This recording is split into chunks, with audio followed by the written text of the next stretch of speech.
Saat ini pada tanggal 28 Mei 2021 kami dari komunitas Papon Voice Wilayah Merauke, kami hari ini duduk dan bercerita di depan patung Kristus Raja Po, dan di sini kita akan bertukar pikiran tentang situasi dan kondisi di patung sini. Ada beberapa hal yang ingin disampaikan oleh kawan-kawan dalam diskusi ini. Mari ikuti kami akan bercerita. Di sini ada beberapa ini yang saya mau sampaikan juga tentang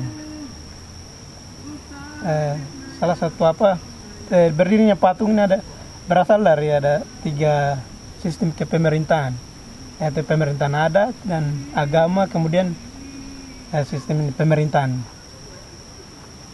Barang ini patung berdiri atas dasar 3 pemerintahan ini. Jadi agama bekerja sama dengan adat, kemudian dan juga bekerja sama dengan pemerintah, sehingga patung ini kita bisa lihat sudah berdiri di Kampung Po. Jadi dari 3 tungku atau 3 sistem pemerintahan ini perlu ada komunikasi yang baik, sehingga tempat wisata ini terus terjaga. Dari sisi budaya juga dijaga, kemudian sisi agamanya juga, dan juga dari sisi pemerintahan. Jadi ketiga tungku ini diharapkan untuk bekerja sama sehingga tempat wisata ini dia bisa terjaga dengan baik. Kalau kita bicara ke budaya, sebenarnya patung ini didirikan di tempat sakral orang Mari. Karena tempat sakralnya, kemudian patung di sini, sehingga anak muda juga atau masyarakat yang datang bagaimana untuk datang refreshing dari dalam daerah maupun dari luar negeri. Jadi saya harap itu ketiga tungku ini harus bekerja sama untuk melestarikan kondisi di tempat ziarah di Po ini. Di belakang kita terlihat patung Kristus Raja. Jadi kita 3 dulu di sini untuk bagaimana kita membangun sebuah diskusi bahwa nanti kami minta saran dan dukungan dari publik umum untuk bagaimana melihat cerita kita tentang kondisi di Kampung Po. Saudara pemirsa, saya sekarang berada di belakang saya, sudah kita terlihat sama-sama ada patung. Dan di sini saya akan bercerita tentang manusia dan alam Papua. Bagaimana manusianya dan alam Papuanya.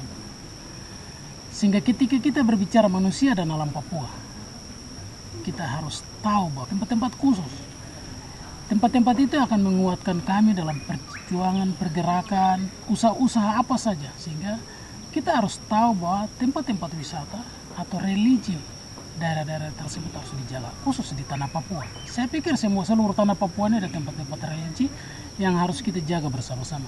Ketika kita menyebutkan yang namanya manusia dan alam Papua, itu roh yang membantu kami dan menghidupkan kami dari alamnya dan manusianya itu sebagai spirit.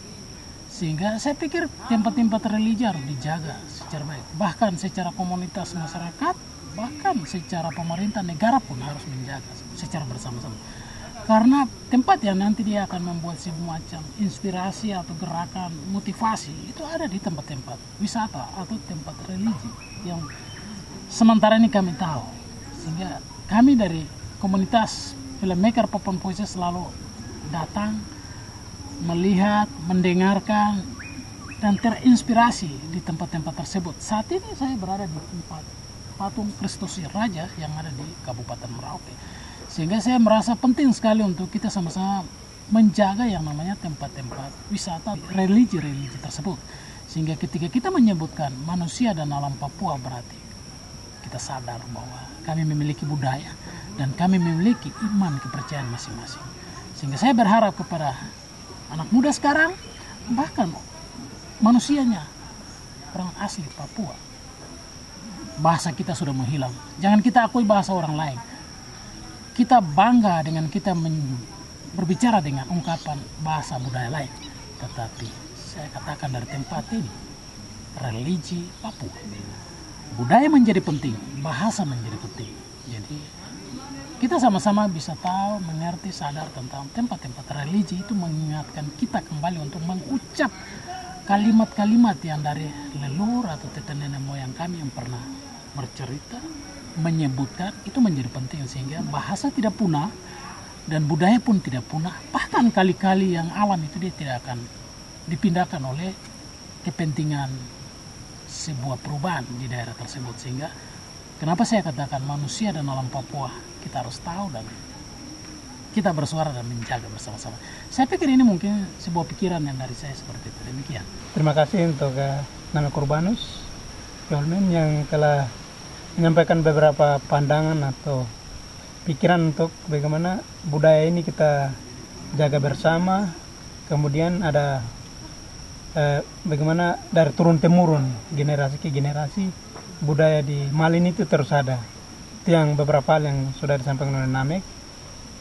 Dan terima kasih juga Namek. Selanjutnya kita akan dengar dari Namek Celsius untuk bagaimana tentang bagaimana anak muda harus terlibat dalam budaya. Yang nanti coba dijelaskan oleh Namek Celsius.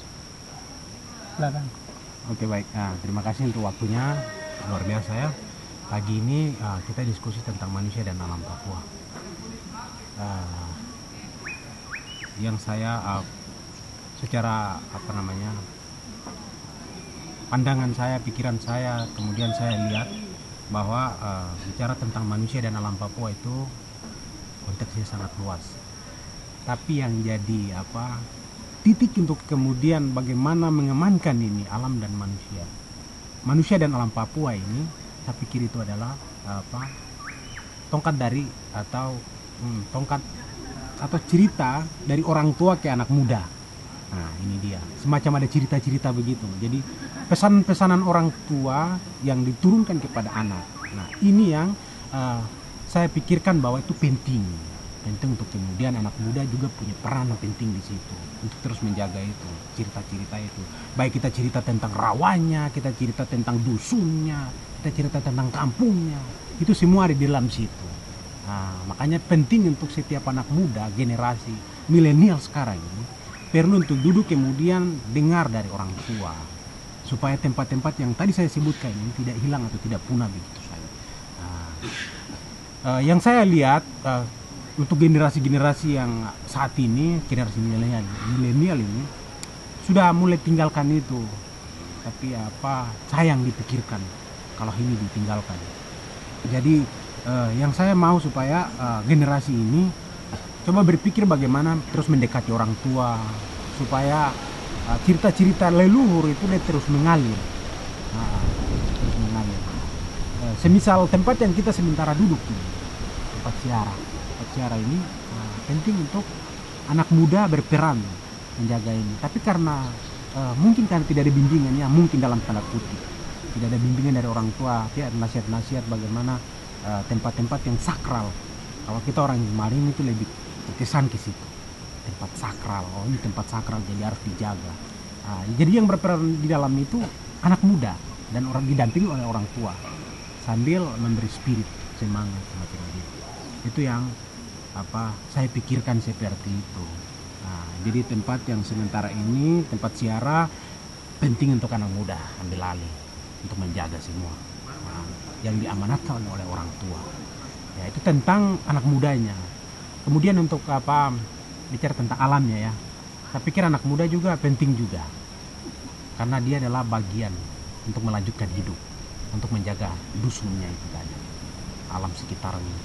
Harapan ke depan untuk anak muda, mari terus semangat, terus dikasih orang tua untuk kemudian tanya-tanya tentang cerita-cerita dulu itu, kemudian nama-nama tempat sehingga tidak salah menempatkan posisi. Ini juga untuk melangsungkan kehidupan ke depan. Saya pikir itu saja pikiran dari saya. Baik, terima kasih mungkin begitu. Baik, terima kasih untuk Namek Celsius yang sudah memberikan beberapa hal tentang bagaimana anak muda ini adalah masa depan. Jadi orang tua selagi masih kuat, jadi ilmunya itu ditransfer kepada anak muda untuk bagaimana dengan budaya dan adat istiadat di tanah Marin, anak muda dia menjaga itu.